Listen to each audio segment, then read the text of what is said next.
Welcome student, मैं आशा करता हूँ आप लोग स्वस्थ, मस्त एवं शानदार होंगे, साथ ही साथ अपनी तैयारी को मजबूत बना रहे होंगे। तो जैसा कि हमने पिछले लेक्चर में pair of linear equation into variable दो चर वाले रैखिक समीकरण युग्म का इंट्रोडक्शन वीडियो और उसका कॉन्सेप्ट हमने अपलोड कर दिया है। मैं आशा करता हूँ आप लोग इस चीज़ को देख चुके होंगे। और उसके साथ ही हमने जो पिछला चैप्टर हमारा है, प्रीवियस चैप्टर, जिसे हम जानते हैं रियल नंबर्स के नाम से, जिसे हिंदी में कहते हैं वास्तविक संख्या है, इसका इंट्रोडक्शन वीडियो और इससे जितने संभावित प्रश्न बन सकते हैं, इसका सभी वीडियो यूट्यूब पर अपलोड है, इसे आप देख सकते हैं। ठीक है, अगर आप उससे नहीं देखे हैं तो आप उस चैप्टर से अगर चाहते हैं कि आप मैक्सिमम यूटिलाइज कर लें तो उस चीज़ को ज़रूर देखिएगा। मैं आशा करता हूँ आप ये चीज़ कर लिए होंगे। ठीक है, तो आइए अपना नेक्स्ट लेक्चर शुरू करते हैं। ये जो आपका लेक्चर है, जैसा कि हमने प्रीवियस लेक्चर में बताया हुआ है कि हमने दो चर वाले रैखिक समीकरण युग्म को समझा है, वो क्या होता है, उसका हल क्या होता है। ठीक है, तो आइए हम उसे देखते हैं। आज इस लेक्चर में देखेंगे तो उस दो चर वाले रैखिक समीकरण युग्मों को हम कितने प्रकार से हल करेंगे। ठीक है, तो आइए देखते हैं। जैसा कि आप स्क्रीन पर देख सकते हैं, तो यहाँ से आप स्क्रीन पर देख सकते हैं दो चर वाले रैखिक समीकरणों को हल करने की विधियाँ। इसे इंग्लिश में बोला जाता है method of solution of pair of linear equation into variables. Okay, तो आपका जो पहला विधि है ना, उसे बोला जाता है प्रतिस्थापन विधि, जैसा कि आप अपने स्क्रीन पर देख सकते हैं। ठीक है, क्या होता है पहला? प्रतिस्थापन विधि। और दूसरा क्या होता है? पहला प्रतिस्थापन विधि, दूसरा विलोपन विधि, और तीसरा आपका होता है व्रज गुणनखंड विधि। ठीक है, बारी बारी से इन सभी विधियों को हम एक सॉल्यूशन के द्वारा देखेंगे, एक प्रश्न के द्वारा देखेंगे। जैसा कि आप यहाँ से देख सकते हैं, प्रतिस्थापन विधि को भी हम समझेंगे किसी प्रश्न के माध्यम से, और विलोपन विधि को और व्रज गुणनखंड विधि को। प्रतिस्थापन विधि को हम इंग्लिश में बोलते हैं सब्स्टिट्यूशन मेथड, और जो आपका विलोपन विधि होता है एलिमिनेशन मेथड के नाम से जाना जाता है, और जो तीसरा होता है व्रज गुणनखंड विधि, इसे बोला जाता है क्रॉस मल्टीप्लिकेशन मेथड। ठीक है, तो आप थोड़ा यहाँ पर देखेंगे। ठीक है, तो मैं आशा करता हूँ यहाँ पर समझने की आवश्यकता है। तो देखो, कभी कभी होता है ना, प्रश्न में आपको कोई विधि स्पेसिफाई नहीं करता, निर्धारित नहीं करता है कि आपको इस विधि से सॉल्व करना है, तब तो आप स्वतंत्र हो, तब आप इन तीनों विधियों में से कोई भी विधि प्रयोग कर सकते हो। लेकिन अगर कहीं वो स्पेसिफाई कर देता है, बता देता है कि इस दिए गए प्रश्न को प्रतिस्थापन विधि के द्वारा हल कीजिए, या विलोपन विधि के द्वारा हल कीजिए, या व्रज गुणनखंड विधि के द्वारा हल कीजिए, तो इस केस में हम जो दिया गया विधि है ना, उसी से हम सवाल हल करेंगे, तभी हमें उतना नंबर मिलेगा जितना उस प्रश्न का है। ठीक है ना, अब मैं आशा करता हूँ आप ये बात समझ रहे होंगे। इस चीज़ को हमने नोट करके यहाँ पर लिख दिया है, जैसा कि आप स्क्रीन पर देख सकते हैं। नोट में हमने लिखा हुआ है उपरोक्त तीनों विधियों से दिए गए रैखिक समीकरण युग्म के हल क्या होंगे? समान होंगे। अगर आप कोई भी प्रश्न पाएंगे ना, उसको इन तीनों में से किस तीनों विधि द्वारा लगाएंगे ना, आपका आंसर सेम आएगा। अभी हम करके दिखाते हैं एक सवाल। ठीक है ना, तो लेकिन यहाँ आगे देखिए क्या लिखा है, परंतु प्रश्न में जिस विधि से सवाल हल करने के लिए कहा गया हो, हम उसी विधि से हल करेंगे। ठीक है, अगर आपसे कहा गया हो प्रतिस्थापन विधि से दिए गए समीकरणों को हल कीजिए, ठीक है, तो हम उसी विधि का प्रयोग करेंगे। और विलोपन विधि से कहा गया तो विलोपन विधि का प्रयोग करेंगे। अगर व्रज गुणनखंड विधि से कहा गया हो तो व्रज गुणनखंड विधि का प्रयोग करेंगे। अगर हमसे प्रश्न में कोई विधि निर्धारित न किया गया हो ना, तो हम स्वतंत्र है इनमें से कोई भी विधि लगाने के लिए। ठीक है, जैसा कि हमने नीचे लिख दिया है, अगर प्रश्न में कोई विधि निर्धारित न किया गया हो तो हम उपरोक्त विधि में से किसी विधि से भी सवाल हल करने को स्वतंत्र है। तो आप इसमें से किसी भी विधि को लगा देंगे ना, तो आपका आंसर आएगा और वो मान्य होगा। ठीक है ना, उस मतलब कहने का मतलब आपको जितने मार्क का होगा क्वेश्चन, उतना मार्क्स आपको मिल जाएगा। ठीक है, अब मैं आशा करता हूँ आप ये बात समझ रहे होंगे। ठीक है, तो आइए देखते हैं सवाल के माध्यम से। बेसिकली मैंने एक छोटा सा सवाल लिया है आपके समझने के पर्पज से। ठीक है, नेक्स्ट वीडियो में हम आपको बड़े बड़े सवाल लेकर आएंगे। तो यहाँ पर पहले समझने की ओर बढ़ते हैं। तो आप देख सकते हैं यहाँ से, इस चीज़ को आपको नोट करने की ज़रूरत नहीं है। अगर नोट करना चाहते तो नोट कर लीजिएगा, और इस चीज़ का PDF हम आपको डिस्क्रिप्शन बॉक्स में प्रोवाइड कर देंगे। ठीक है, तो आइए देखते हैं नेक्स्ट चीज।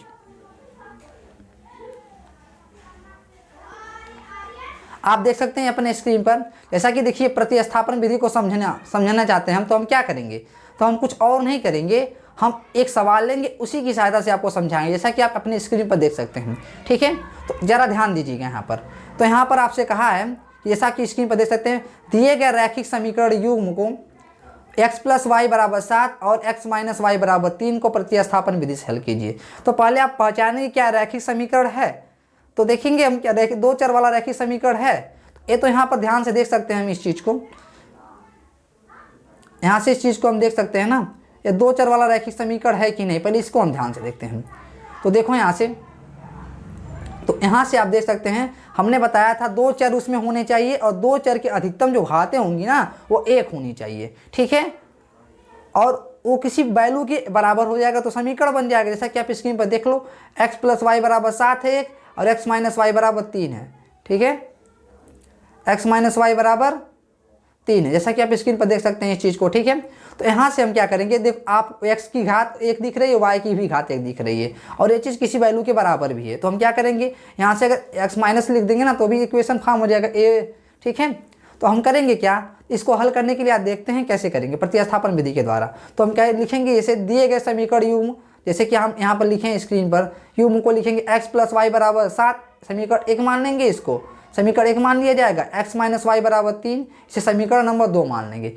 तो हम करेंगे क्या, इसमें से हम क्या करेंगे, इसका हम ट्रिक जानते हैं, इसका हम ट्रिक क्या अप्लाई करेंगे, दिए गए रैखिक समीकरण में दो चर वाले हैं ना, इसे हम एक चर में बदलने का प्रयास करेंगे। ऐसा क्यों, क्योंकि अगर एक चर में बदल लेंगे ना हम तो सलूशन आसानी से पा जाएंगे, ठीक है, उसका हल हम आसानी से प्राप्त कर लेंगे। कैसे करेंगे, तो यहाँ से करेंगे, तो हमारे पास 2 इक्वेशन है, मतलब 2 समीकरण है और 2 हमारे पास चर दिख रहे हैं, तो हम इसको आसानी से सॉल्व कर सकते हैं। तो आइए देखते हैं कैसे करेंगे। तो आप या तो समीकरण 1 से क्या करें, समीकरण 1 से हम निकालते y का मान समीकरण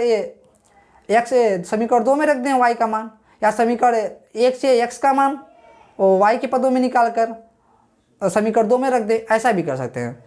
इसमें से हम कोई भी कर सकते हैं। तो हमने क्या किया है, समीकरण 2 से हम x का मान समीकरण 1 में भर दें, या समीकरण 2 से y का मान समीकरण 1 में भर दें, ठीक है ना। तो इसमें से हम कोई भी विधि कर सकते हैं, जैसा हमारी इच्छा, ठीक है ना। तो हम क्या करेंगे, हम बेसिक इसमें फंडा होता है, हम क्या करेंगे, दिए गए 2 चर वाले रैखिक समीकरण को एक चर वाले रैखिक समीकरण के रूप में लिखेंगे। तो हम ऐसा कर सकते हैं, ऐसे हम कितने प्रकार से भी कर सकते हैं, या हम समीकरण 1 से x की वैल्यू y के पदों में समीकरण 2 में रख दें, और या हम समीकरण 2 से x की वैल्यू y के पदों में समीकरण 1 में रख दें, या समीकरण 1 से y की वैल्यू x के पद में समीकरण 2 में रख दें, या समीकरण 2 से y की वैल्यू x के पद में समीकरण 1 में रख दें, ठीक है ना। इतने तरीके हमारे पास बनते हैं, बेसिकली 4 तरीके बनते हैं, ठीक है। इसमें से हम कोई भी एक तरीका लगा लेंगे, ठीक है, हमें इतना सोचना नहीं है, ठीक है। तो क्या करेंगे, हम समीकरण 2 से यहाँ पर देखेंगे, समीकरण 2 से हम क्या निकालेंगे, समीकरण 2 से तो x की वैल्यू जब निकालेंगे ना तो वहाँ लेफ्ट साइड में आपका माइनस का y है, राइट साइड में जाएगा तो क्या प्लस का हो जाएगा, तो यहाँ पर x = y + 3 आ जाएगा, जिसका यूज हम समीकरण 2 में कर लेंगे। समीकरण 2 आपको दिख रहा है, x - y बराबर, और समीकरण 1 में कर लेंगे, समीकरण 2 से यहाँ से x = y + 3 का मान समीकरण 1 में रख देंगे, जैसा कि हमने यहाँ पर स्क्रीन पर लिखा हुआ, जैसा कि आप देख सकते हैं, ठीक है ना। तो यहाँ पर आप रखेंगे ना, यहाँ पर समीकरण 1 में यहाँ पर दिख रहा है आपको, तो x की वैल्यू क्या है, y + 3, तो y + 3 यहाँ पर रख देंगे, तो प्लस का y ऑलरेडी है तो बराबर 7 हो जाएगा, ठीक है ना। तो इसको आप y जोड़ लेंगे तो 2y हो जाएगा, +3 हो जाएगा, बराबर आपके 7 के हो जाएगा, ठीक है। तो यहाँ पर सॉल्व करेंगे, 2y = 7 - 3, ठीक है ना। तो 7 में से 3 घटाएंगे तो क्या आएगा, 4। तो यहाँ पर गुणा में है ना y, 2y की 2 गुणा में, तो y बराबर क्या होगा, बटे में जाएगा, इसके 4/2 हो जाएगा। तो इसको सॉल्व करने के बाद क्या मिलेगा, y = 2, इसे मान लेंगे हम समीकरण नंबर 3, ठीक है। तो क्या करेंगे हम, इसका हमने इसमें बताया, आप क्या करेंगे, इसका जो दिए गए 2 चर वाले रैखिक समीकरण युग्म होंगे, इसे हम एक चर वाले रैखिक समीकरण में कन्वर्ट करेंगे, ठीक है। तो हमारा फंडा यही है। तो हम इसीलिए क्या किए हैं, समीकरण 2 से x की वैल्यू y के पदों में समीकरण 1 में रख दिए हैं, तो जिससे आपको यहाँ से y = 2 मिल गया। अब करेंगे क्या, इसे समीकरण नंबर 3 मान लेंगे, आप इसे समीकरण 1 या समीकरण 2 में रख दीजिए, आपको y की वैल्यू मिल जाएगी, ठीक है। आप स्वतंत्र इसमें 1 या 2 में रखने में, क्लियर। आइए थोड़ा आगे देखते हैं। तो क्या रखेंगे, समीकरण 3 का मान समीकरण 2 में भी रख सकते हैं या 1 में भी रख सकते हैं, ठीक है ना। आप किसी में भी रख सकते हैं, y की वैल्यू तो आपकी x की वैल्यू सेम ही आएगी, ठीक है, ठीक है। तो आइए आगे देखते हैं। तो यहाँ से आप देख सकते हैं समीकरण 3 का मान समीकरण 2 में जब रखेंगे तो आपकी वैल्यू क्या आई है, y की वैल्यू आई है, पीछे क्या आई है y की वैल्यू, आप देख सकते हैं पीछे आपकी y की वैल्यू आई है 2, ठीक है ना। तो आपका x बराबर क्या है, y + 3, यहाँ से आप देख सकते हैं। तो इसी का हम यूज कर लेंगे इसमें। तो y की वैल्यू 2 रखेंगे ना, तो x बराबर क्या हो जाएगा, 2 + 3, जैसा कि हमने यहाँ पर लिखा हुआ है। तो x बराबर क्या हो जाएगा, 2 + 3, ठीक है ना। तो समीकरण 2 से लिए ना, x बराबर आपका y + 3 आया था, तो यहाँ पर y की वैल्यू 2 रख देंगे, तो x की वैल्यू क्या हो जाएगी, 5। तो फाइनली हमारा सोल्यूशन क्या, हल क्या निकल के आ जाएगा, x। इसी प्रकार से हम आंसर में लिख देंगे x = 5 और y = 3, क्लियर। आपका कोई भी समीकरण दिया हो ना, 2 चर वाला रैखिक समीकरण, अगर कह रहा है प्रतिस्थापन विधि से सॉल्व करने के लिए, तो हम क्या करेंगे, एक चीज़ को लिखेंगे या y के मान x के पद में लिखकर समीकरण 1 में रख देंगे 2 से, या समीकरण 1 से x का मान y के पद में लिखकर समीकरण 2 में रख देंगे। आप किसी भी चीज़ का वैल्यू किसी में लिखकर दूसरे में रख देंगे तो सिंगल वेरिएबल प्रॉब्लम में रिड्यूस हो जाएगा। कहने का मतलब वो एक चर वाला रैखिक समीकरण बन जाएगा। आप एक चर वाला रैखिक समीकरण अगर दिया गया हो तो उसे आप आसानी से सॉल्व कर लेंगे, वो आपकी वैल्यू आ जाएगी। जैसे कि अगर दिया गया हो आपको x+4 बराबर 6, ठीक है ना, बराबर 6 से दिया हो तो आप क्या करेंगे, इसको आसानी से सॉल्व कर लेते हैं। 4 को राइट साइड में भेजेंगे तो माइनस हो जाएगा, 6 - 4 बराबर क्या हो जाएगा आपका 2, क्योंकि हम एक चर वाला रैखिक समीकरण पढ़ चुके हैं, ठीक है ना। ये चीज़ आप क्लास 9th में पढ़ चुके हैं, जिसे आप बहुपद के नाम से भी जानते हैं, एक चर वाला रैखिक समीकरण। क्लियर, बहुपद में आप लोग इस चीज़ को पढ़े हैं, ठीक है ना। तो इसी चीज़ को हम ऐसे कन्वर्ट करते हैं। अब मैं आशा करता हूँ आप ये समझ गए होंगे, ठीक है ना। ये दो चर वाले रैखिक समीकरण युग्म को हम प्रतिस्थापन विधि से सॉल्व ऐसे ही करेंगे। आपको कोई भी सवाल दिया गया हो, दो चर का हो और वह क्या हो, रैखिक समीकरण हो, ठीक है ना। कहने का मतलब वो दो चर वाला रैखिक समीकरण युग्म हो, तभी आप इसको सॉल्व कर पाएंगे। तो अभी किस विधि से, प्रतिस्थापन विधि से। इसी प्रकार से हम सॉल्व करेंगे जैसा हमने आपको बताया, ठीक है। अब आइए आगे बढ़ते हैं, देखते हैं दूसरा मेथड जिसे बोला जाता है एलिमिनेशन मेथड, विलोपन विधि। क्लियर, मैं आशा करता हूं आप बात समझ गए होंगे, ठीक है। आइए आगे बढ़ते हैं।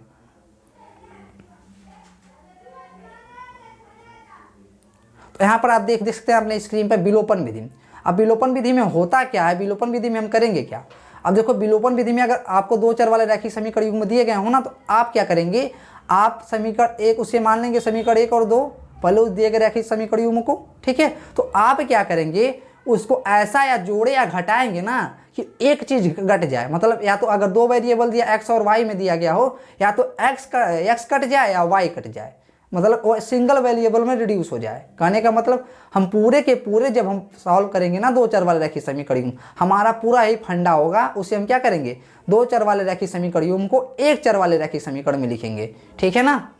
यही हमारा फंडा होगा, हमारा यही पर्पज होगा, हमारा ही उद्देश्य होगा। दो चर वाले रैखिक समीकरण युग्मों किसी तरह हम किसी में कन्वर्ट कर दें, एक चर वाले रैखिक समीकरण युग्म में। और एक चर वाले रैखिक समीकरण युग्मों को हम पहले ही से सॉल्व करना जानते हैं, जो हम पहले से जानते हैं उसी में हम कन्वर्ट करने का प्रयास करते हैं। पूरे मैथमेटिक्स में हम जो भी जानते हैं ना, उसी चीज़ में उसको कन्वर्ट करने का प्रयास करते हैं। जैसे कि अगर हमें कोई लैंग्वेज ना समझ में आती हो, ठीक है ना, तो हम उसको अपने भाषा में ट्रांसलेट करने का प्रयास करते हैं। ठीक सेम मैनर हम मैथमेटिक्स में अप्लाई करते हैं। अगर हमें जो प्रॉब्लम दिया गया हो ना, तो उस प्रॉब्लम को उस प्रॉब्लम में हम कन्वर्ट करना चाहते हैं जिसे हम सॉल्व करना जानते हैं। ये पूरे मैथमेटिक्स में फंडा लगता है। तो आइए देखते हैं इसको क्या करते हैं।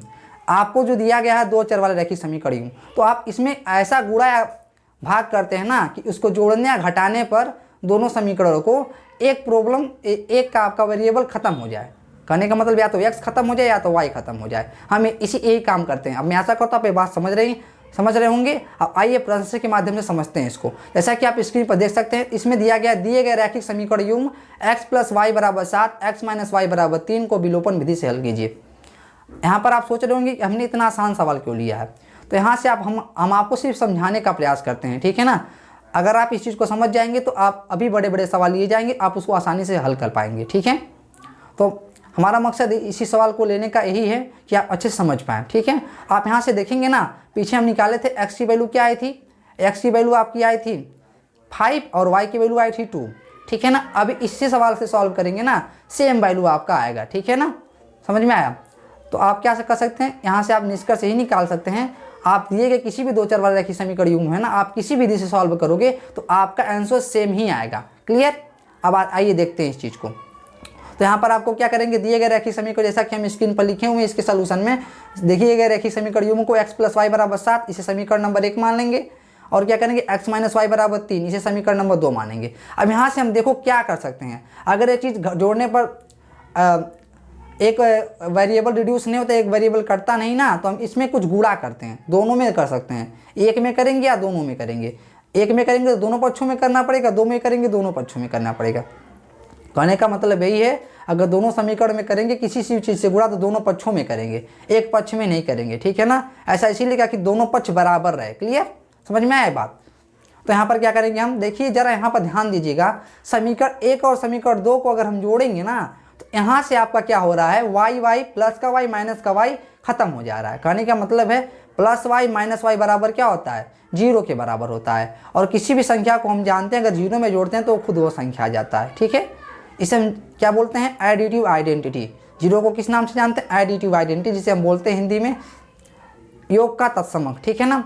तो आइए देखते हैं, इस चीज़ पर ज़्यादा हमें फोकस नहीं होना है। तो क्या करेंगे, हम समीकरण 1 और 2 को जोड़ लेंगे, ठीक है ना। अगर दिखता है आपको जोड़ने में कट जाता है तो जोड़ लेंगे। अगर घटाने पे यहाँ पे घटा भी सकते हैं, तो क्या होगा, घटाएंगे ना जब, तो 7 में से 3 घट जाएगा, 4 आ जाएगा। x प्लस वाई में से घटाओगे जब, तो x प्लस वाई में से घटाएंगे तो x से यहाँ माइनस का x हो जाएगा, माइनस का y तो प्लस का y हो जाएगा, तो 2y बराबर 4 आ जाएगा, ठीक है। या तो आप जोड़ देंगे या घटा देंगे, तो मामला फिट हो जाएगा आपका, ठीक है ना। यहाँ पर हम जोड़ देते हैं, ठीक है। तो क्या करेंगे, यहाँ घटा भी सकते हैं आप, ठीक है। तो यहाँ समीकरण 1 और समीकरण 2 को जोड़ देते हैं, तो क्या हो गया, आप यहाँ ध्यान देंगे, LHS को LHS से जोड़ेंगे, RHS को RHS से जोड़ेंगे। कहने का मतलब है ये बार LHS x प्लस वाई है, दूसरा इसका LHS x माइनस वाई, दोनों को ऐड करेंगे जैसे हमने ऐड किया यहाँ पर। और यहाँ का इसका RHS 7 प्लस और इसका RHS 3, 7 प्लस 3 जोड़े हैं ना, तो दोनों को ऐड करेंगे, क्लियर।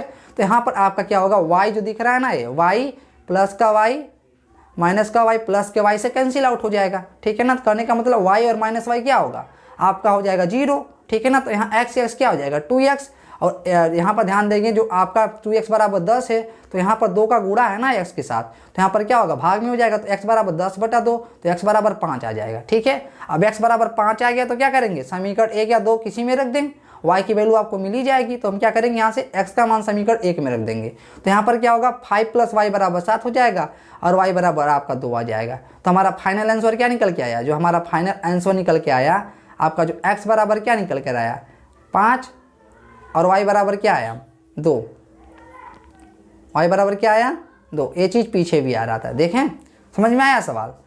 मैं आशा करता हूँ आप ये बात समझ रहे होंगे। अगर आपको कोई भी समीकरण दिया गया होगा ना, तो आप क्या करेंगे, उससे पहले 1 और 2 मान लेंगे, ठीक है। अब क्या करेंगे, ऐसा दोनों में जोड़ घटाना, ऐसा उसमें गुणा या भाग करेंगे ना, ठीक है ना, कि वो जोड़ने पर दोनों एक आपका या तो x खत्म हो जाए या तो y खत्म हो जाए, यही मामला हमें बैठाना है इस चीज़ पर, ठीक है। समझ में आया।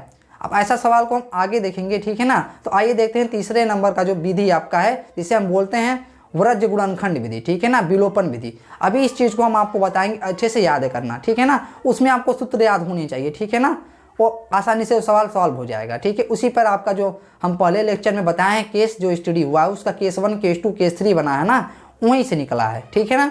समझ में आया। अब आइए उसी विधि को हम देखते हैं, वो विधि बड़ा इंपॉर्टेंट है, ठीक है। अब मैं ऐसा करता हूँ आप ये बात समझ के होंगे, आप प्रतिस्थापन विधि को समझे होंगे और विलोपन विधि को समझे होंगे, ठीक है। इसमें डिफरेंस क्या होते हैं, ठीक है। अब आइए देखते हैं उस विधि को हम।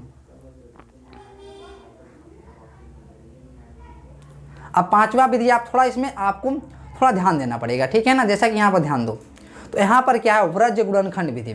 तो हम क्या करेंगे इसमें, जैसा कि आप अपनी स्क्रीन पर देख सकते हैं, यदि 2 चर वाले रैखिक समीकरण युग्म हो ना आपके, a1x + b1y + c1 = 0, a2x + b2y + c2 = 0। पहले आपको दिए गए 2 चर वाले रैखिक समीकरण युग्म में इसी फॉर्म में हमें कन्वर्ट करना, ठीक है। तो इसी को हम कन्वर्ट करेंगे, a1x + b1y + c1 = 0, a2x + b2y + c2 = 0, ठीक है। अब मैं आशा करता हूँ आप ये बात समझ रहे होंगे, ठीक है। तो यहाँ पर क्या होता है, तब आपके यहाँ पर हम लिखे हुए हैं क्या, x बराबर x बटे b1 c2 - b2 c1 बराबर y बटे c1 a2 - c2 a1 बराबर 1 बटे a1 b2 - a2 b1। आपको थोड़ा अटपटा लग रहा होगा, अभी दिखाते हैं इसको कैसे हम याद करेंगे, ठीक है।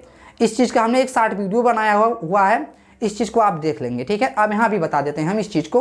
तो यहाँ पर ज़रा ध्यान दीजिएगा, आप यहाँ पर देख रहे हैं ना, इसमें इस चीज़ में देख रहे हैं आपका x का गुणांक a1 मिल रहा है, तो उसे हम a कहेंगे, ठीक है। इस चीज़ को याद करने के लिए हमें a b c याद रखना है और 1 2 याद रखना है, ठीक है ना।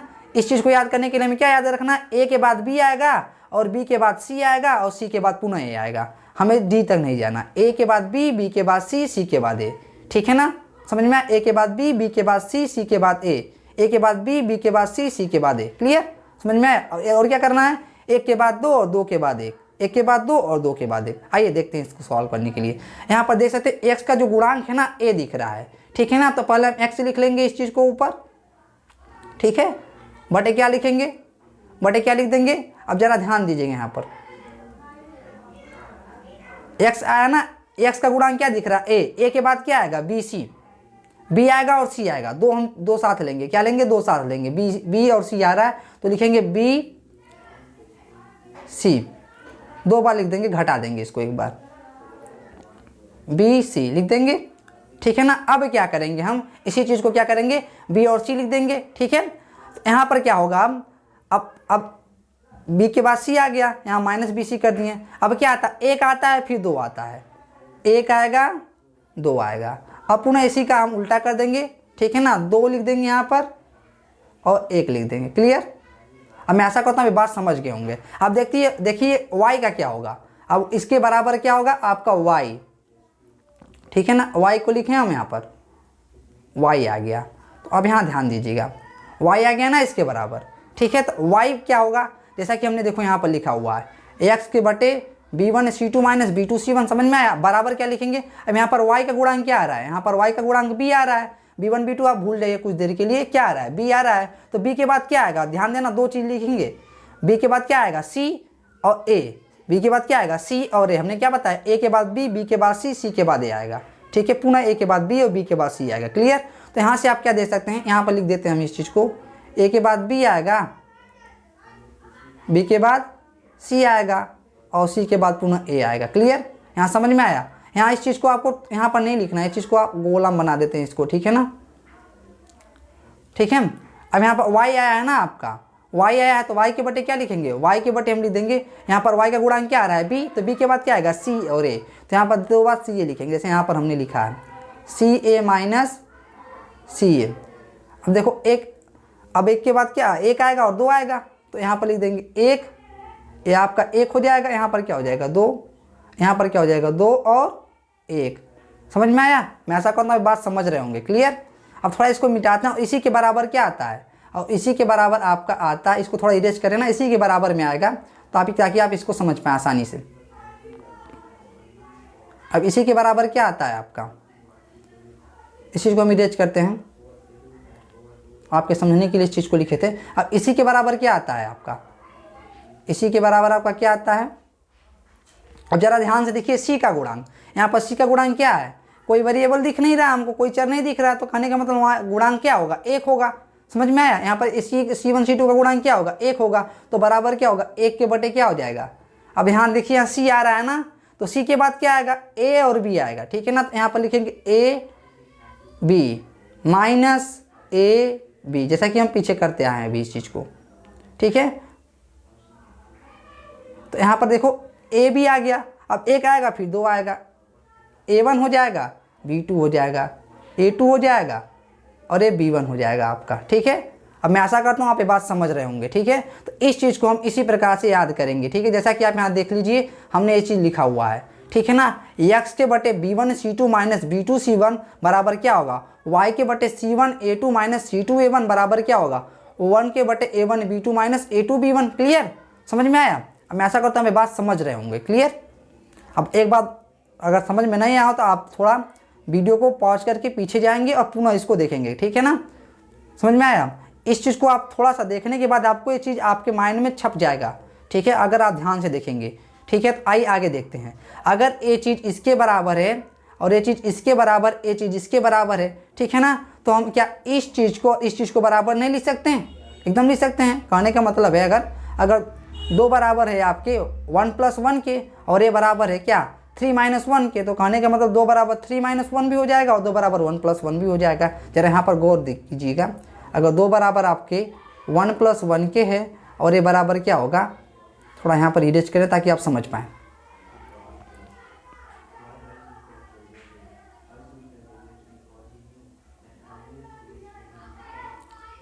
ठीक है। अगर ए बराबर हो जाए आपका, अगर ये बराबर हो जाए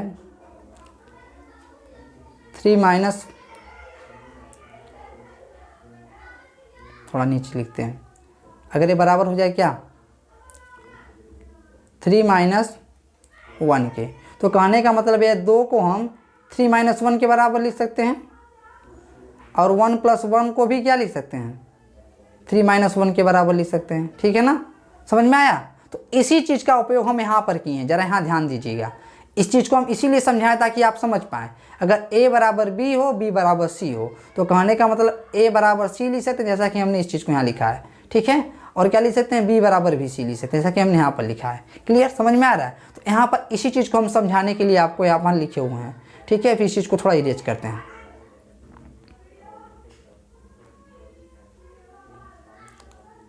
अब जरा यहाँ ध्यान दीजिएगा, तो इस सवाल पर आइए अपने, ठीक है। तो यहाँ पर ध्यान दो, अगर ये चीज़ इसके बराबर, ये चीज़ इसके बराबर, ये चीज़ इसके बराबर, तो क्या इस चीज़ को इसके बराबर नहीं लिख सकते? जैसा कि हमने किया है, x बराबर क्या लिख दिया, x बटे b1c2 माइनस b2c1 बराबर आपके हो गया इस चीज़ के 1 बटा a1b2 माइनस a2b1। फिर कामा लगा दिए यहाँ पर, तो y बराबर यहाँ से क्या हो जाएगा, y बराबर हो जाएगा y बटे c1a2 माइनस c2a1 बराबर हो जाएगा 1 by a1b2 minus a2b1। Clear, समझ में आया?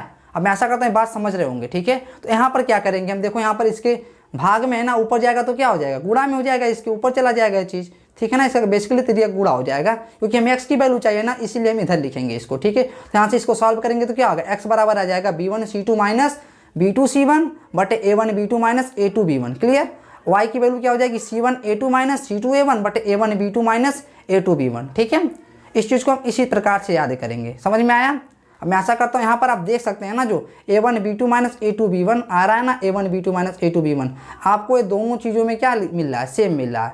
कहने का मतलब इसका जो हर है ना, बस आपको ऊपर वाला याद रखना है, हर वाला ऑटोमेटिक आपको याद हो जाएगा, ठीक है ना। कैसे होगा, x बराबर क्या होगा, x का गुणांक a होता था तो bc आएगा, माइनस bc लिख देंगे, ठीक है ना। a पहले 1 आता है तो b1 होगा, फिर c2 होगा, माइनस b2 c1 हो जाएगा, बटे क्या होगा a1b2 minus a2b1। Clear, y बराबर क्या होगा, y किसका गुणांक होता था, b का, तो b के बाद क्या आता है c, तो ca माइनस ca लिख देंगे, ठीक है ना। तो पहले 1 आता है फिर 2 आता है, तो c1a2 माइनस c2a1 बटे a1b2 माइनस a2b1। अब मैं आशा करता हूँ आप अच्छे से समझ रहे होंगे। आप एक बार थोड़ा सा इसको याद कर लीजिएगा, सूत्र को याद नहीं करना, जो हमने लॉजिक बताया उसी पर आप अप्लाई कर लीजिएगा, तो आपको हमेशा के लिए प्रश्न हमेशा याद रहेगा। एक आपको जो सूत्र है ना, वो हमेशा के लिए आपको याद रहेगा, ठीक है। तो आइए देखते हैं आगे की ओर, ठीक है। इसी पर बेसिकली एक सवाल देखेंगे हम। तो आइए देखिए एक सवाल, एक प्रश्न में क्या कह रहा है हमसे, प्रश्न में कह रहा है ना, वृज्य गुणनखंड विधि से दिए गए रैखिक समीकरण u x प्लस वाई बराबर 7 और x माइनस वाई बराबर 3 को हल कीजिए। तो जैसा कि सवाल में कह दिया है ना, तो हम वृज्य गुणनखंड विधि का ही प्रयोग करेंगे और अन्य विधि का उपयोग हम नहीं करेंगे। क्यों, ऐसा क्यों, ताकि क्योंकि इसने स्पेसिफाई कर दिया है, बता दिया कि हमें वृज्य गुणनखंड विधि से हल करना है। एग्जाम में आपके अगर ऐसा कहेगा ना जिस विधि से, आप उसी विधि से हल करेंगे और अन्य विधि उसका प्रयोग नहीं करेंगे, क्योंकि ऐसा करेंगे तो आपको उस पर नंबर नहीं मिलेगा, ठीक है। तो आइए देखते हैं इस सवाल को। तो हम क्या करेंगे, जैसा कि हमने लिख दिया इस चीज़ को, दिए गए रैखिक समीकरण u में क्या करेंगे, पहले a1x plus b1y plus c1 बराबर 0 के फॉर्म में लिखेंगे। जैसा कि हमने अब a1 b1 c1 है क्या, उसी के फॉर्म में पहले लिखेंगे, उसी के रूप में लिखेंगे, तभी तो हम कह पाएंगे ना a1 b1 c1 ऐसा है। वो सूत्र हमें याद होना चाहिए जो हम आपको बताएं, ठीक है ना। तो यहाँ पर देखिए x प्लस वाई बराबर 7 दिया गया है और x माइनस वाई बराबर 3 दिया है। तो क्या है, a1x plus b1y plus c1 बराबर 0 के रूप में लिखा है। कहने का मतलब वहाँ पर RHS में 0 हो रहा था, लेकिन यहाँ तो 0 नहीं दिख रहा, आपको 7 दिख रहा है। तो क्या करेंगे, 7 को इधर लेते आएंगे, तो यहाँ पर क्या बन जाएगा, x प्लस वाई माइनस 7 बराबर 0, इसे मानेंगे समीकरण नंबर 1। और यहाँ पर x माइनस वाई बराबर 3 है ना, पहले हम उस चीज़ में उसको कन्वर्ट करेंगे, तभी तो उस चीज़ को अप्लाई कर पाएंगे, ठीक है। तो x माइनस वाई बराबर 3 आएगा।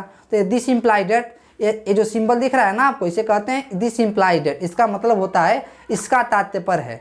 आप कहीं कहीं बहुत सारे लोग इसको इक्वल की जगह पर लगा देते हैं, जो बराबर का चिन्ह होता है, ठीक है ना। आप बिल्कुल ऐसा नहीं करेंगे, जो बराबर का मतलब होता है कुछ और होता है, इसका मतलब होता है इसका तात्पर्य है कि, इसका मतलब इक्वल से नहीं होता है, बराबर से नहीं होता है, ठीक है ना। इसका तात्पर्य है कि यहाँ इम्प्लाई करेगा क्या, x प्लस वाई माइनस 7 बराबर 0।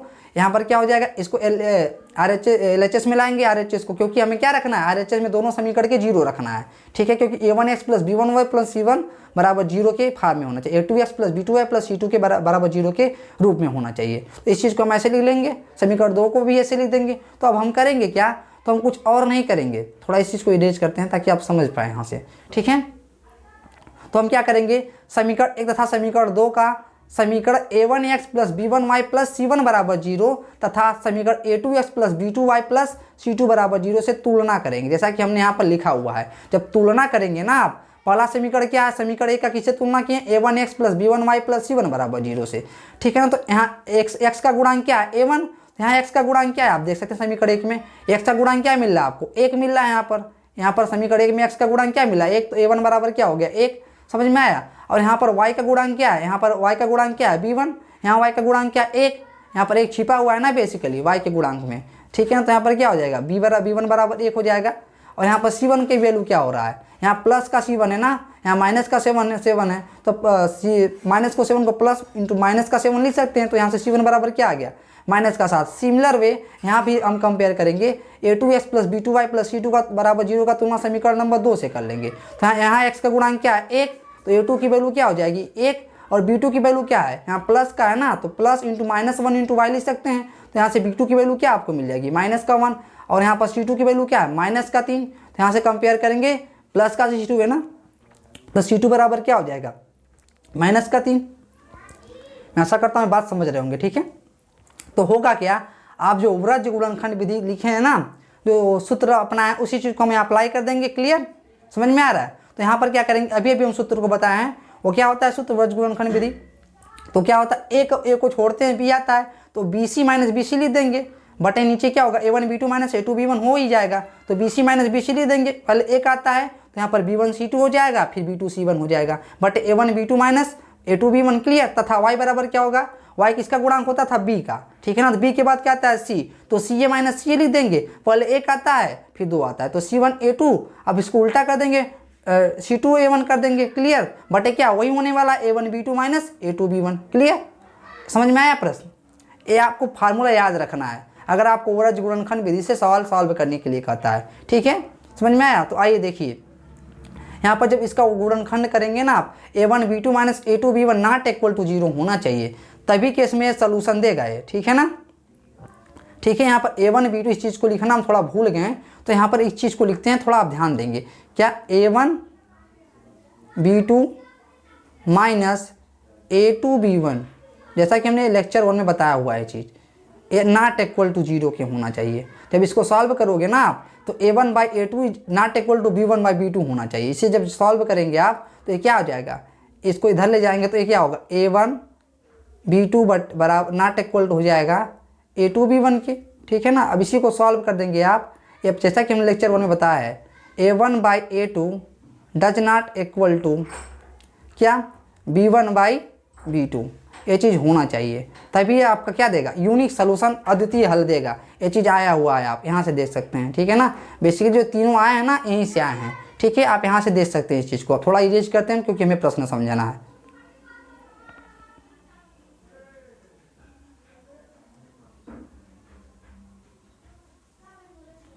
ये जो छोटा सा प्रश्न हम लिए आपको समझाने की वजह से सिर्फ लिए हैं, आगे हम करेंगे थोड़ा लेंदी प्रश्न। ऐसा प्रश्न एग्जाम में नहीं पूछा जाएगा इतना छोटा, ठीक है। तो यहाँ पर आप देख सकते हैं, तो यहाँ से हम क्या करेंगे, ऐसी वैल्यू ले लेंगे, A1 B1 C1 A2 B2 C2 की वैल्यू निकाल लेंगे। तो x का हमने सूत्र रख दिया है, बताए हैं भी आपको, ठीक है। तो यहाँ पर क्या रखेंगे, A1 B1 C2 B2 C1 की वैल्यू पुट देंगे 1। अब यहाँ ध्यान देंगे हम, इसे हम छोटे स्मॉल कोष्टक में लिखेंगे, जैसा कि यहाँ पर वैल्यू रख देंगे हम, और यहाँ भी ऐसे वैल्यू रख देंगे। अब इसी को सॉल्व करेंगे तो -3 हो जाएगा, -3 गुणा 1 में करेंगे तो -3, -7 का -1 में गुणा करेंगे तो क्या होगा, प्लस का 7, यहाँ पर माइनस पुनः माइनस का 7, और यहाँ 1 -1 माइनस का 1 का गुणा 1 हो जाएगा, तो माइनस का 2 हो जाएगा, नीचे ऊपर का माइनस का 10 हो जाएगा। तो -2 का जब -10 में भाग देंगे ना, तो x की वैल्यू 5 आ जाएगी, और यहाँ पर क्या होगा, माइनस का 7, यहाँ पर -3 हो जाएगा, तो माइनस माइनस प्लस हो जाएगा ये चीज़। तो -7 + 3 तो क्या हो जाएगा, माइनस का 4, नीचे क्या होगा, माइनस का 2, तो -4 बाई -2 क्या हो जाएगा, y बराबर 2। तो हमारा फाइनली आंसर क्या हो जाएगा, ऐसे में लिख देंगे x बराबर 5 तथा y बराबर 2, ये हमारा फाइनल आंसर हो जाएगा। अब मैं आशा करता हूँ इस प्रकार के सवाल आप समझ गए होंगे। हमने अभी देखा है, जो x की वैल्यू आ रही है ना, सेम आ रही है, ठीक है, और y की वैल्यू सेम आ रही है। क्यों, क्योंकि हमने प्रश्न ही सेम रखा है, ठीक है ना। इसी सेम ही प्रश्न को तीनों विधि से हल करके दिखाया है आपको, ठीक है। हमारा मकसद यही था ताकि आप ये समझ पाएँ कि तीनों विधियों से सवाल हल करने पर आपका जो समीकरण आएगा वो बराबर ही आएगा, ठीक है। समझ में आया। मैं आशा करता हूँ इस बात को आप अच्छे से समझ रहे होंगे, ठीक है, इस चीज़ को आप अच्छे से समझ रहे होंगे, ठीक है। तो यहाँ पर आप ज़रा ध्यान दीजिएगा, पीछे भी अभी हम करके आपको दिखाते हैं। इस चीज़ को आप अच्छे से नोट कर लीजिएगा। अब इसका जो आपका नोट्स है आपको अच्छे से प्रोवाइड कर दिया जाएगा वीडियो के डिस्क्रिप्शन बॉक्स में, ठीक है ना। इस चीज़ को आप अच्छे से नोट कर लीजिए। आप आपको अगर नोट नहीं कर पाते तो आप इसको समझने का प्रयास कीजिएगा, ठीक है, ताकि आप अच्छे से समझ पाए इस चीज़ को। इसको समझना बड़ा इंपॉर्टेंट है। अगर इसको आप समझ लेते तो कोई भी बड़ा से बड़ा सवाल हो आप उसको आसानी से सॉल्व कर सकते हैं। तो हम पहले करेंगे कि आपको कोई भी इक्वेशन दिया गया हो ना, 2 चर वाला रैखिक समीकरण किसी भी रूप में दिया गया हो, तो हम पहले क्या कन्वर्ट करेंगे। अगर हमें उरज गुणनखंड विधि सॉल्व करना है तो उसको हम कन्वर्ट करेंगे पहले a1x + b1y + c1 = 0, a2x + b2y + c2 = 0 के रूप में कन्वर्ट करके a1 b1 c1 a2 b2 c2 की वैल्यू निकाल करके इस फार्मूले में हम क्या रख देंगे तो और एक्स वाई की वैल्यू आपको डायरेक्टली मिल जाएगी। समझ में आया, ठीक है। तो आइए देखते हैं, यहाँ से आप यहाँ ऐसे निष्कर्ष निकाल सकते हैं। अगर कोई भी सेम सवाल ना आप तीनों विधियों से लगाएंगे तो उत्तर सेम आएगा। हल, उत्तर का मतलब हल आपका जो है एक्स की वैल्यू वाई की वैल्यू, अगर 2 चर एक्स और वाई हैं, ठीक है। तो यहाँ पर आपको दिखाते हैं, आप जब पहले में देखे होंगे ना, पहले सवाल में, तो आपको एक्स की वैल्यू क्या मिली होगी 5 और वाई की वैल्यू क्या मिली होगी 2, जैसा कि आप स्क्रीन पर देख सकते हैं, ठीक है ना। एक्स की वैल्यू 5 और वाई की वैल्यू 3, ठीक है ना, जैसे कि यहाँ पर भी मिला हुआ है एक्स की वैल्यू 5 वाई की वैल्यू 3, ठीक है। तो यहाँ पर ज़रा ध्यान दीजिएगा, ठीक है। तो यहाँ पर क्या होगा 5 और 2, क्योंकि हमने क्वेश्चन बदल दिया है ना, y + 7 बराबर, यहाँ पर देख सकते हैं 5 और 2 आया, ठीक है ना। समझ में अगर सेम सवाल हम सॉल्व करेंगे लेकर ना तो आपको सेम वैल्यू आएगा, ठीक है। यहाँ से हमने सॉल्व किया इस चीज़ को, ठीक है। तो यहाँ पर क्या आया है 5 और 2 आया, 5 में 2 जोड़ेंगे तो आपका 7 हो जाएगा, 5 में से 2 घटाएंगे तो 3 आ जाएगा। क्लियर। अब मैं आशा करता हूँ अगर आप सेम सवाल लेंगे ना, इसमें से आप सेम सवाल लेंगे तो आपका जो आएगा आंसर सेम ही आने वाला है। क्लियर, ठीक है। मैं आशा करता हूँ ये बात समझ गए होंगे अब, ठीक है। अब आपको कोई भी सवाल दिया गया हो आप इन 3 विधियों से हल करेंगे तो सेम आंसर आएगा, अगर वही सेम सवाल होता है तीनों विधियों से, ठीक है, ठीक है। तो आइए अब देखते हैं, अब हम इस चीज़ को, इससे जुड़े सवाल और इससे थोड़ा एडवांस प्रॉब्लम हम नेक्स्ट वीडियो में देखेंगे। तब तक के लिए धन्यवाद। मिलते हैं नेक्स्ट वीडियो में नए कॉन्सेप्ट के साथ। पढ़ते रहिए, तैयारी करते रहिए और अपने साथ कॉन्सेप्ट को मजबूत बनाइए, बिकॉज कॉन्सेप्ट इज पावर, ठीक है। आप कॉन्सेप्ट जानेंगे तभी आप इसको अपनी चीज़ों को अच्छे से अप्लाई कर पाएंगे। तो मिलते हैं नेक्स्ट वीडियो में, तब तक के लिए धन्यवाद। जय हिंद।